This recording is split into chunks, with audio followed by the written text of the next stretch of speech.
करता रहा जो आप करवा रहे थे, और मैं समझ रहा था कि मैं कर रहा हूँ। कोई भी काम करता था तो मैं ये समझता था कि मैं कर रहा हूँ, लेकिन आज मुझे पता लगा कि मेरे मन में तो आप अनंत बस रहे हैं। जो कुछ करवा रहे हैं आप ही करवा रहे हैं। हे प्रभु मुझे क्षमा करें। मैं तो करता रहा जो करवाया करतार ने। मैं तो करता रहा जो करवाया करतार ने।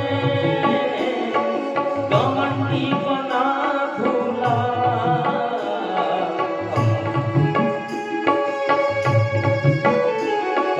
घमंडी बना भूला के मोहात संसार में।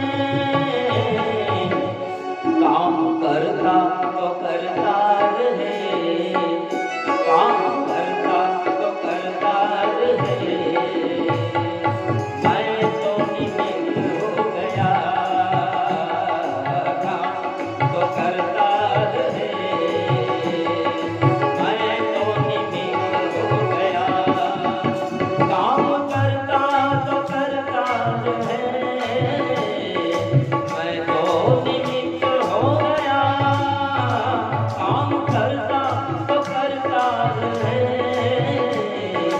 मैं तो निमित्त हो गया। मन जब अनंत हो गया, रोम रोम संत हो गया। मन जब अनंत हो गया, जय हो रोम रोम संत हो गया। मन जब अनंत हो गया, रोम रोम संत हो गया। मन जब अनंत हो गया, रोम रोम संत हो गया। मन में आए, मन में आए हरि जब से, मन में आए हरि जब से। कण कण भगवंत हो गया, मन में आए हरि जब से। कण कण भगवंत हो गया। जब अनंत हो गया, रोम रोम संत हो गया। रोम रोम संत हो गया।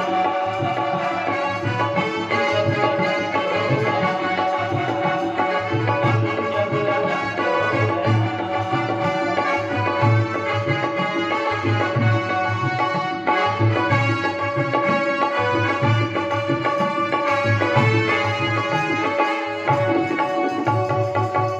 बोलिए अनंत नारायण भगवान की संप्राप्ति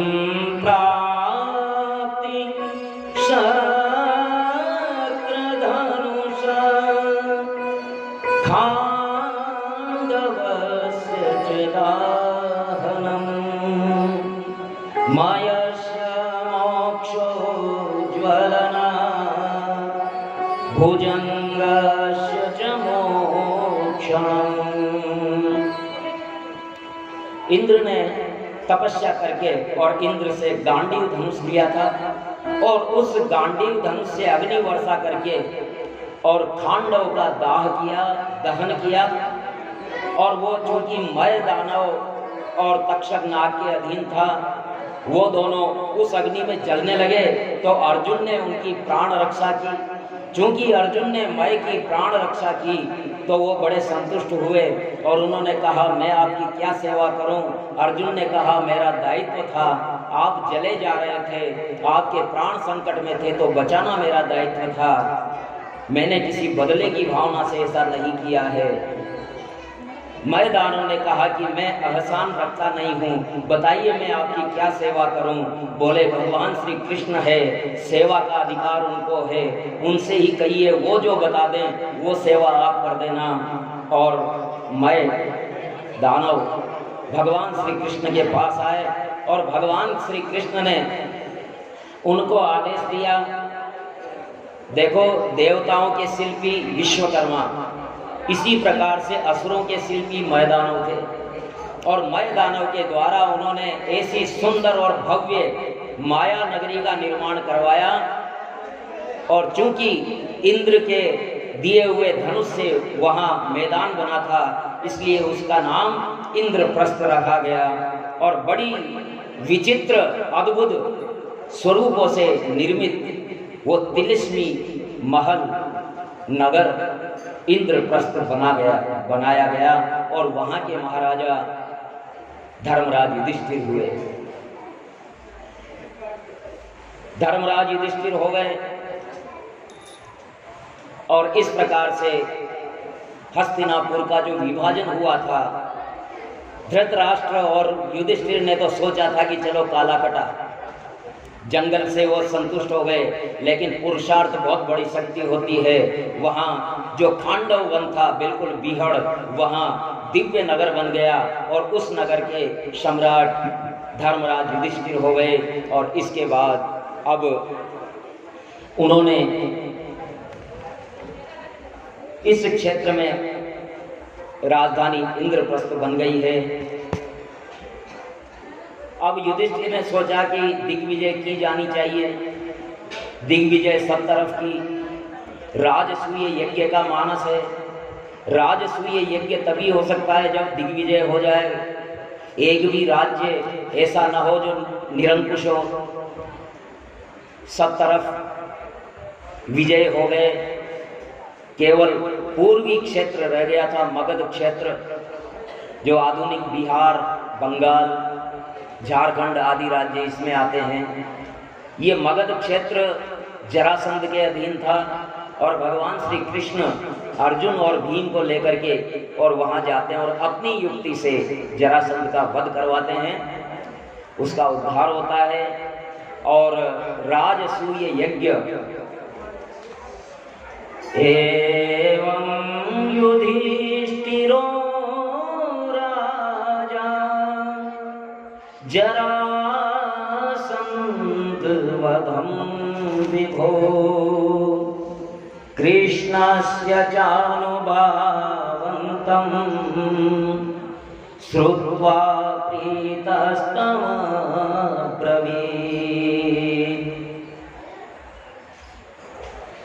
परीक्षित ने सुखदेव जी से पूछा था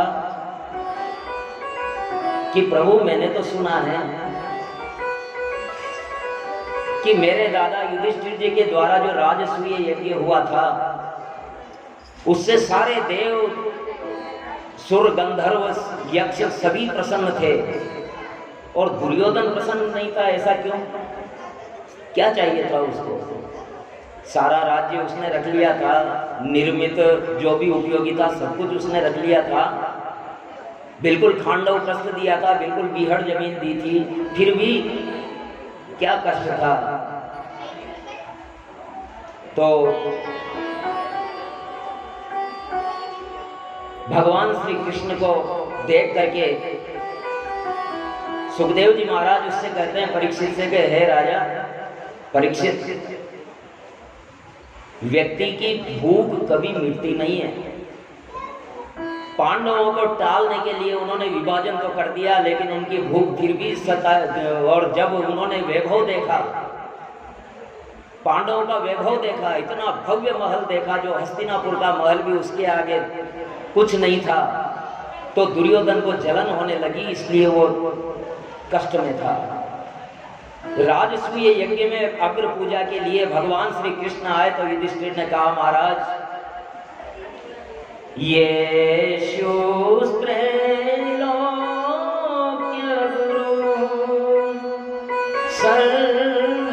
लोक महेश्वरा वहन्ति दुर्लभं लब्ध्वा शिरसेवानुशासनम्।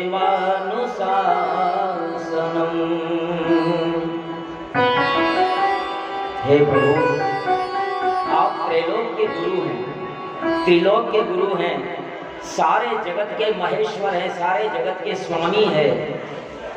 आपके दर्शन बड़े दुर्लभ होते हैं। हे प्रभु, ब्रह्मा आदि लोकपाल आपके आदेश की प्रार्थना करते हैं, प्रतीक्षा करते हैं, और अगर किसी प्रकार से आपका आदेश मिल जाए तो अपना अहोभाग्य समझते हैं, और आपने मुझ पर कृपा की, यहाँ पधारे, मैं धन्य हो गया प्रभु। समवानरविंदाक्षो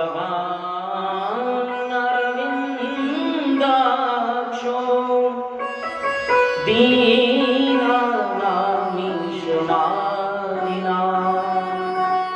धत्तेऽनुशासनं भूमं तदन्यन्तविडम्बनम्।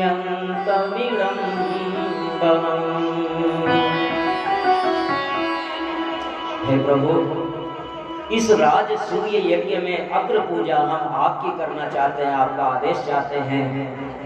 भगवान कृष्ण ने कहा कि अरे हमारा क्या है, किसी को भी देख लो, बहुत बड़े बड़े व्यक्ति हैं, लेकिन सारे सभासदों ने केवल कृष्ण के लिए कहा, और कृष्ण की अग्र पूजा की तैयारी होने लगी। शिशुपाल ने आपत्ति जताई, शिशुपाल ने आपत्ति जताई कि ऐसा कैसे हो सकता है, अरे ये ग्वाला क्या करेगा। इस प्रकार से जब 100 अपराध पूरे हुए तो शिशुपाल का वध हुआ, उसमें से ज्योति निकली, भगवान श्री कृष्ण के शरीर में समा गई। इस प्रकार पूरे विधान से राजसूय यज्ञ संपन्न हुआ। किंतु हर बात में नकारात्मक ढूंढने वाले विपक्षियों का क्या करें। विपक्षियों के सरदार शिशुपाल ने भगवान कृष्ण की अग्र पूजा पर भी आपत्ति की और उसका उद्धार हुआ। और इस प्रकार दुर्योधनं वर्जयित्वा राजान सर्जयसुरा हितं श्रुतं नो भगवन् तत्र कारणमुच्यताम्।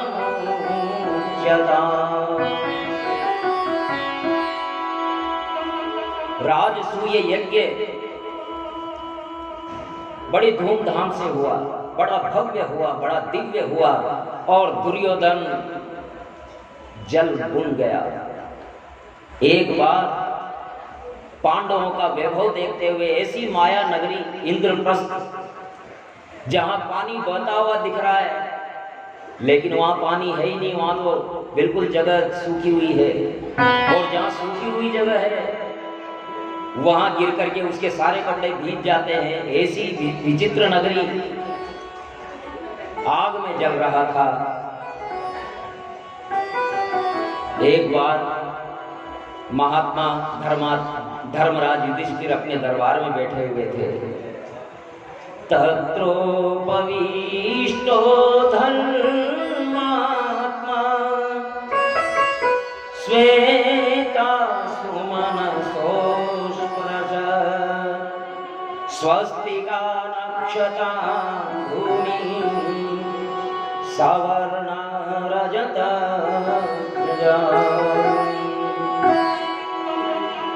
एक बार अपने दरबार में बैठे हुए थे, और उसी समय दुर्योधन हाथ में तलवार लिए हुए, बड़े घमंड में भरा हुआ, जो द्वारपाल जो सेवक खड़े रहते हैं उनको डांटता डपटता हुआ आ रहा था। ऐसे में जल स्थान आया तो उसने कपड़े ऊंचे कर लिए, लेकिन वहां जल था ही नहीं। आगे बढ़ा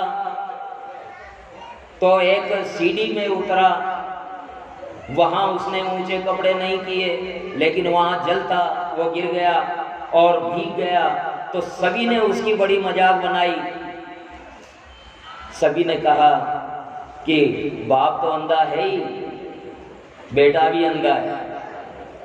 और ये महाभारत युद्ध का तुमुल घोष सिद्ध हुआ। दुर्योधन के मन में ईर्ष्या का डाल तो पहले से ही था, लेकिन अपनी मजाक जब सबके सामने बनी, परिहास हुआ, तो उसके मन में गांठ पड़ गई, और उस समय वो तलवार निकालना चाहता था, लेकिन मामा शक्ति ने कहा, भांजे शांत शांत, चलो, इनको इस तरह से नहीं जीता जा सकेगा, युक्ति से जीतेंगे। और हस्तिनापुर जाकर के और वहां वो भीमसेन, अर्जुन आदि पांडु पुत्रों को बुला करके जुए के लिए बुलाते हैं और वहाँ जुए का खेल प्रारंभ होता है। और ये उस समय का राजनीतिक शिष्टाचार रहा होगा, राजनीतिक शिष्टाचार रहा होगा और इसलिए खेलना पड़ा होगा। लेकिन ये न्यायोचित जुआ नहीं था, ये अन्याय से खेला जाने वाला जुआ था। और अन्याय पूर्वक मायावी पासों के द्वारा मामा शकुनी ने दुर्योधन को जिताता रहा। सब कुछ दांव पे लग गया और सब कुछ हार गए। यहाँ तक कि अपने चारों भाइयों को हार जाने के बाद धर्मराज युधिष्ठिर खुद को भी हार गए। और तब उन्होंने कहा कि अब तो इस द्यूत क्रीड़ा का समापन हो जाना चाहिए, अब मेरे पास कुछ भी नहीं बचा है। राज्य, भ्रात, धन, संपत्ति सब कुछ मैं हार चुका हूँ, अब मेरे पास कुछ नहीं है। तब फिर दुर्योधन कहता है, अरे है कैसे नहीं तेरे पास? अरे तेरे पास है ना वो 5 पतियों वाली द्रौपदी, उनको लगाओ, पत्नी पर पति का अधिकार होता है। युधिष्ठिर ने कहा नहीं, ऐसा नहीं हो सकता। लेकिन उकसावे में लेकर के और उनको लगा दिया जाता है और आखिरकार जिसका डर था वही होता है। द्रौपदी को भी धर्मराज युधिष्ठिर हार जाते हैं। और दुशासन ऋतु स्नान भी नहीं किया था द्रौपदी ने, और जबरन घसीट करके बालों से पकड़ करके दरबार में लाया जाता है। द्रौपदी कहती है, भीष्म पितामह, मैं आपकी कुल वधू हूँ, आपकी कुल वधू का आपके ही दरबार में इस प्रकार का अपमान हो रहा है प्रभु, और आप देख रहे हैं। काका विदुर, आपकी नीति ज्ञान कहाँ गया? महात्मा युधिष्ठिर की नीति को तो जगत मानता है, आपकी उन नीतियों का क्या हुआ? आचार्य द्रोण, गुरुदेव कृपाचार्य, ये क्या हो रहा है आपके देखते हुए? लेकिन सबकी अपनी अपनी प्रतिबद्धताएं थी। कोई अपनी प्रतिज्ञा से बंधा था, कोई अपने दायित्व से बंधा हुआ था, कोई अपने वेर भाव को निकालने के लिए बंधा हुआ था। द्रौपदी की बातें नक्कार खाने की तूती की तरह साबित हुई। अंततः गत्वा उसने धृतराष्ट्र से भी कहा, बड़े पिताश्री, ये क्या हो रहा है? आपकी कुलवधू हूं मैं, और आपकी कुलवधू को इस तरह से एक वस्त्र में लेकर के और यहाँ दरबार में लाया गया है। सभामाद्य समाक्षिप्य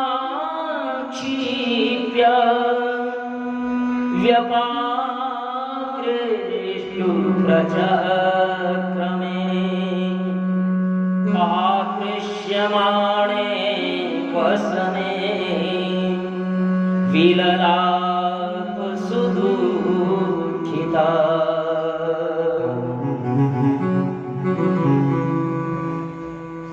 जब सबसे गुहार लगा चुकी द्रौपदी, किसी ने उसकी न सुनी। दुशासन ने कहा, हो गया तुम्हारा ड्रामा, अब आ जाओ इधर। और वो उसकी साड़ी खींचने लगा। आकृष्यमाणे वसने विललाप सुदुःखिता। जब खींचने लगा तो बड़ी दुखी हुई द्रौपदी। 5 पतियों की ओर देखा, भीष्म, द्रोण, कृपाचार्य, विदुर आदि सभी से द्रौपदी गुहार लगाती है, किंतु सबकी अपनी अपनी प्रतिबद्धता, और उसके कारण कोई कुछ नहीं कर सका। सब ओर से निराश द्रौपदी। जब दुशासन उनके वस्त्र को खींचने लगा तो वो अबला कहां तक उस वस्त्र को बचाती, पकड़ करके खड़ी रही। और तब द्रौपदी को हारे का सहारा याद आया, भगवान श्री कृष्ण को याद किया।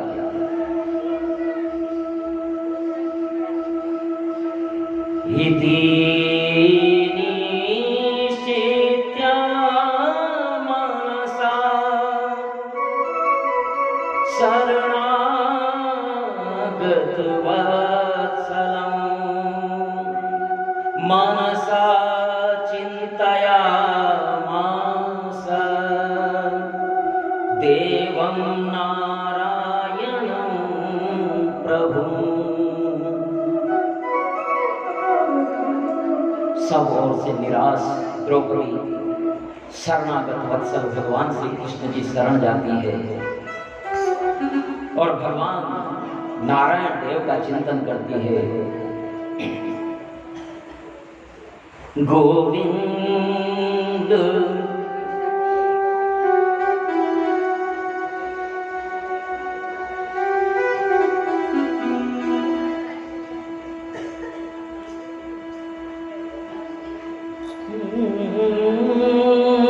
शरण तुम्हारी आई शरण तिहारी दीनों के है सहारे गोविंद मांग लेती श्री कृष्ण है मुरारे गोविंद मांग लेती श्री कृष्ण है मुरारे आई शरण तिहारी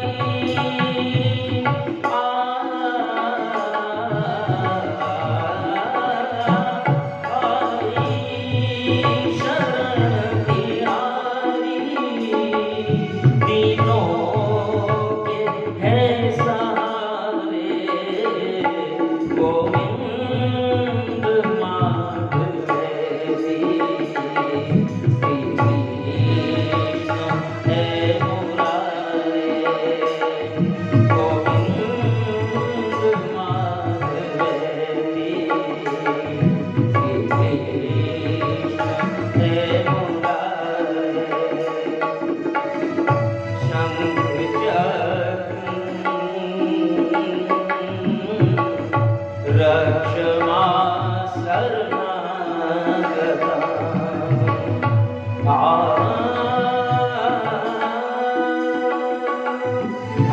कृष्ण द्वारकावासिन् वासियादवनन्दन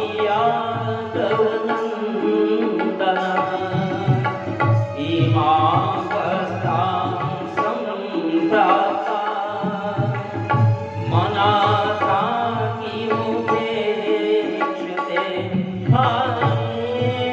शरण तुम्हारी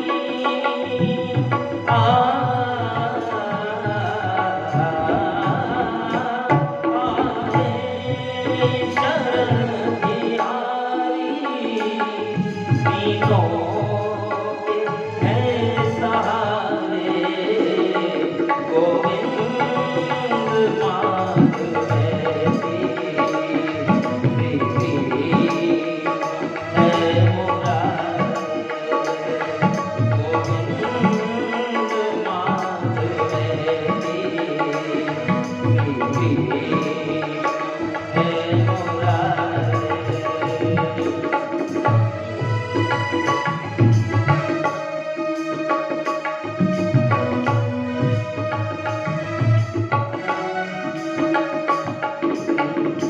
गोविंद द्वारकावासिन्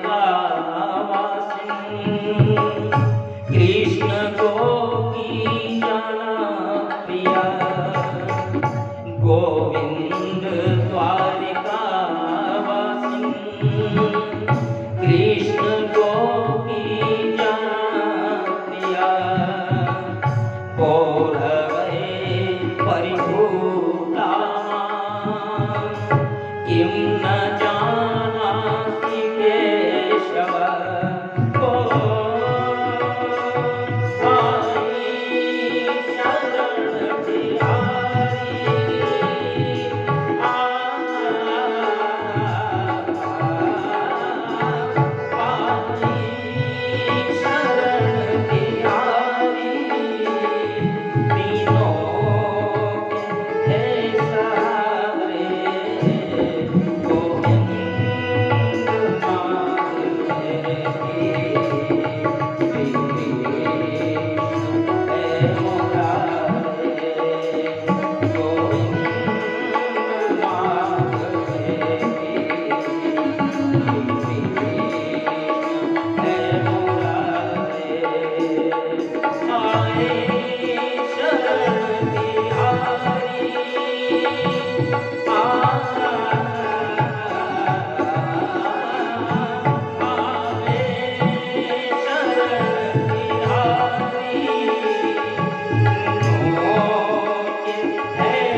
हे गोविंद, मैं क्या करूं?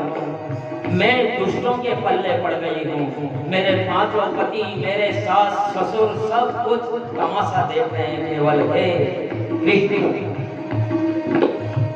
हे नाथ, हे रमानाथ,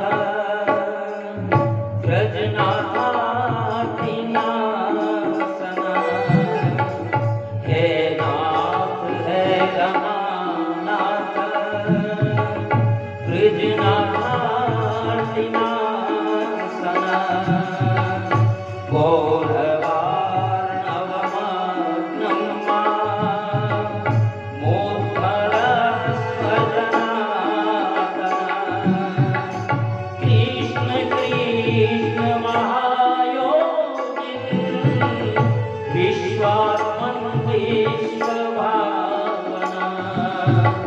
प्रपन्ना पाहि गोविंद, गुरु देवसी पाहि शरण तिहारी, पाहि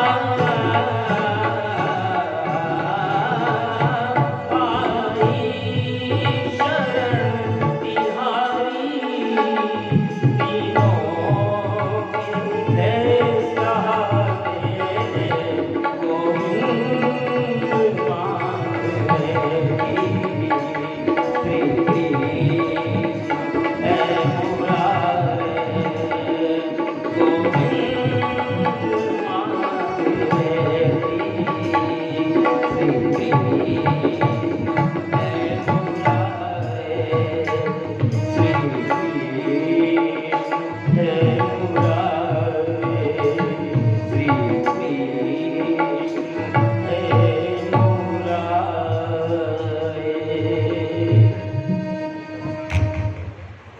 और सब ओर से निराश द्रौपदी जब कृष्ण भगवान की शरण में गई,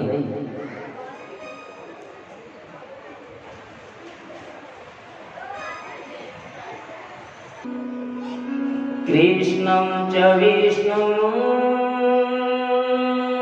च हरिं नरं च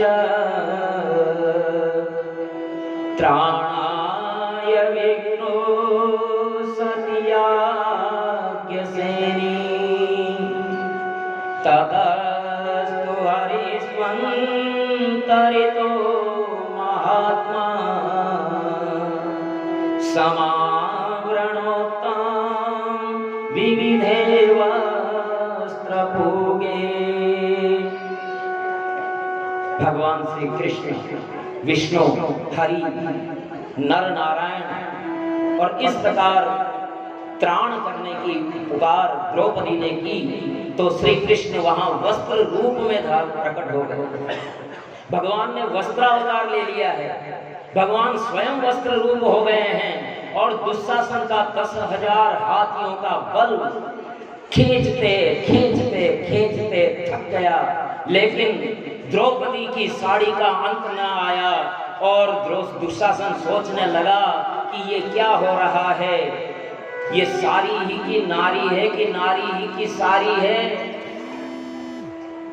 नारी में ये सारी है कि सारी में ही नारी है, ये कुछ समझ में नहीं आ रहा। और वहां पहाड़ के पहाड़ लग गए साड़ियों के, लेकिन द्रौपदी को जो वो विवस्त्र करना चाहता था वो उसकी दुष्चेष्टा संभव नहीं हो पाई। और इस प्रकार भगवान श्री कृष्ण की कृपा से द्रौपदी का रक्षा हुई, लेकिन अंततो गत्वा उस जुए का परिणाम ये हुआ कि 12 वर्षों का वनवास और 1 वर्ष का अज्ञातवास पांडवों को लेना रहा। द्रौपदी के साथ में पांडव वन को चले गए और इसी वनवास के समय भगवान श्री कृष्ण ने सुना तो भगवान श्री कृष्ण उनसे मिलने आए। भगवान श्री कृष्ण का देव की तरह से पूजन किया पांडवों ने वनवास में। और कृष्ण भगवान से युधिष्ठिर आदि पांडवों ने कहा कि भगवान हमें ये पीड़ा क्यों हुई, इंद्रप्रस्थ का साम्राज्य मिल गया था हमें, लेकिन ये इस प्रकार हमारी दुर्बुद्धि के कारण, लेकिन हमारी दुर्बुद्धि भी क्यों हुई? क्योंकि विनाश काले विपरीत बुद्धि, बुद्धि विपरीत होगी तभी विनाश काल आएगा। अगर बुद्धि विपरीत नहीं होगी तो विनाश काल आ ही नहीं सकता। और विनाश काल आया इसका मतलब पहले बुद्धि,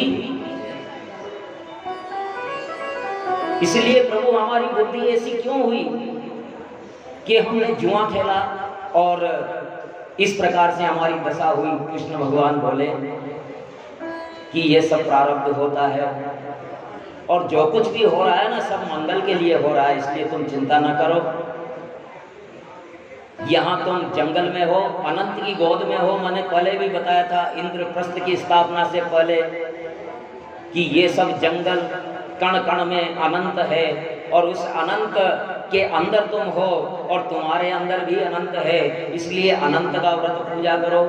ये अनंत का रूप मेरा है। सूर्य आदि ग्रह और आसमां जो कहे जाते हैं, फल विफल, दिन रात, पक्ष मास, ऋतु वर्ष युग, ये सब काल कहे जाते हैं, लेकिन ये सारे काल उस महाकाल के वश में है और वही महाकाल अनंत है। मैं वही कृष्ण हूँ जो पृथ्वी का भार उतारने के लिए अवतार ग्रहण करता हूँ, दुष्टों का नाश करके धर्म की स्थापना करता हूँ, साधुओं की रक्षा करता हूँ। आदि मध्य अंत मेरा कुछ भी नहीं है। कृष्ण हरि विशिव वैकुंठ सूर्य चंद्र सर्वव्यापी ईश्वर सृष्टि जो नाश करने वाले हैं, बनाने वाले हैं, विश्व रूप, महाकाल इत्यादि रूपों का जो मैंने अर्जुन को दर्शन करवाया था इंद्रप्रस्थ की भूमि पूजन के समय, वो मैं ही हूँ। योगियों को ध्यान करने के योग्य संसार रूपी अनंत, जिसमें चतुर्दश इंद्र है, 14 इंद्र है, अष्टादश 12 ज्योतिर्लिंग है, सूर्य है 12 ज्योतिर्लिंग है, 12 सूर्य है, 11 रुद्र है और नारद आदि 7 ऋषियों, समुद्र, विंध्याचल पर्वत, गंगा आदि नदी, वृक्ष, नक्षत्र, 10 दिशाएं, भूमि, पाताल, भूलोक, भुवन, सारे लोग जो कुछ भी है वो सब मुझ में है, अनंत में है। युधिष्ठिर बोले, हे प्रभु, अब आप अनंत व्रत का महात्म्य हमें सुनाइए। अनुष्ठान करने वाले प्राणी को क्या पुण्य होता है, उसका क्या फल मिलता है, मैं जानना चाहता हूँ। पूर्व काल में ये अनंत व्रत किसने किया, मृत्यु लोक में किसने प्रकाशित किया, ये सब विस्तार पूर्वक मुझसे कहिए। भगवान कृष्ण बोले, हे युधिष्ठिर, पहले सतयुग में एक सुमंत नाम का ब्राह्मण था।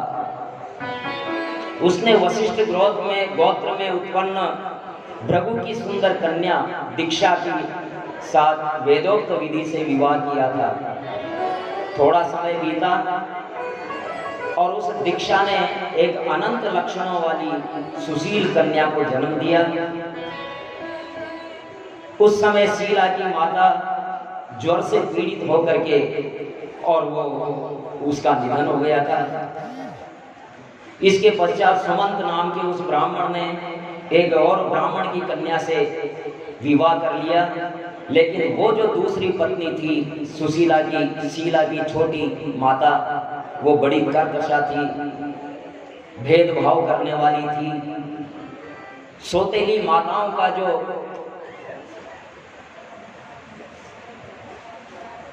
अवमूल्यन हुआ है सौतेली माताओं का। सौतेली माताओं में फर्क होता है। बहुत सी सौतेली माता ऐसी होती है कि असली माता उतना प्रेम नहीं करती, लेकिन सौतेली माताओं का जो अवमूल्यन हुआ है वो वैसी ही माताओं के द्वारा होता है। ये कर्कशा माता आ गई और चूंकि सौतेली थी इसलिए बड़ी दुख देती थी इस कन्या को। पिता के घर में दीवार और खंभों पर वो सुशीला बड़े सुंदर सुंदर स्वास्तिक चित्र बनाती, मंगल चिन्ह बनाती, कलश बनाती, तोरण आदि बनाती और उस शीला के गुण कर्म से दिन दूनी रात चौगनी समृद्धि में वृद्धि हो रही थी। और इस प्रकार कौमार अवस्था वाली शीला घर में बड़ी हुई और वेदों को जानने वाले, श्रेष्ठ स्त्री की इच्छा रखने वाले कांति युक्त मुनियों में श्रेष्ठ कौंडिल्य मुनि से उनका विवाह होता है शीला का। कौंडिल्य ऋषि से अब बाबा जी है, सौतेली माता की भी जम गया कि हाँ इसको कहाँ कोई धनवान थोड़ी मिलने वाला है, बाबा जी मिलेगा इसको। तो बाबा जी के साथ उनका विवाह कर दिया। तब सुमंत ने श्रेष्ठ मुहूर्त देख करके कन्या का विवाह कर दिया। भगवान श्री कृष्ण बोले कि हे युधिष्ठिर, गुह्य सूत्र में कही हुई विधि से उसने विवाह किया, मांगलिक शब्द किए, स्त्रियों ने मंगल काम किया, ब्राह्मणों ने स्वस्ति वाचन और बंदी जनों ने तुम्हारी जय हो ये घोष किया। विवाह कर्म बड़े आनंद से हुआ। जब संपन्न हो गया तो पिता होता है। पिता ने कहा कि देवी अपनी पत्नी से कहा कि आखिर जामाता के संतोष के लिए कुछ दहेज भी देना चाहिए। तो कर्कशा उसमें पिल पड़ी, कहा कि क्यों, ये कुछ भी नहीं देना है, और कुछ भी नहीं दिया। आखिर वो ऋषि कौंडिल्य अपनी पत्नी सीता के साथ में विदा हो गए खाली हाथ। विवाह के पश्चात कौंडिल्य अपनी शीला को रथ में बिठा करके वहां से धीरे धीरे चले। मार्ग में पुण्य रूपा नदी यमुना नदी को देख करके उसके किनारे पर रथ खड़ा किया और शीला ने देखा कि यमुना जी के तट पर लाल वस्त्रों को धारण किए हुए बहुत सी स्त्रियां जो अनंत चतुर्दशी में भक्ति पूर्वक जनार्दन भगवान की पूजा कर रही थी, उन स्त्रियों के समीप जाकर के और शीला ने पूछा, आप ये क्या कर रही हैं? कृपया मुझसे कहो, आप किसका व्रत कर रही हैं? इस व्रत का क्या नाम है? शीलवती, शीला के ऐसे वचन सुन करके स्त्रियां कहने लगी कि है शीला, इसका नाम अनंत व्रत है और इस व्रत में अनंत नारायण का पूजन किया जाता है। इसमें कहीं कहीं पूजन भेद है, लोक भेद है, कहीं चाड़ खेजड़ी आदि 5 वनस्पतियों को अनंत भगवान के रूप में पूजा जाता है, यानी वही प्रकृति पूजा। और कहीं प्रकृति रक्षण के 14 सूत्र, 14 इंद्र के नाम पर 14 गांठें लगा करके और वो सूत्र कलाबा के रूप में बांधा जाता है। कुल मिलाकर के ये प्रकृति पूजा का नाम ही उस विराट की पूजा का नाम, जिसका न कभी आदि हुआ है न कभी अंत होगा, उस अनंत की पूजा का नाम अनंत की पूजा है।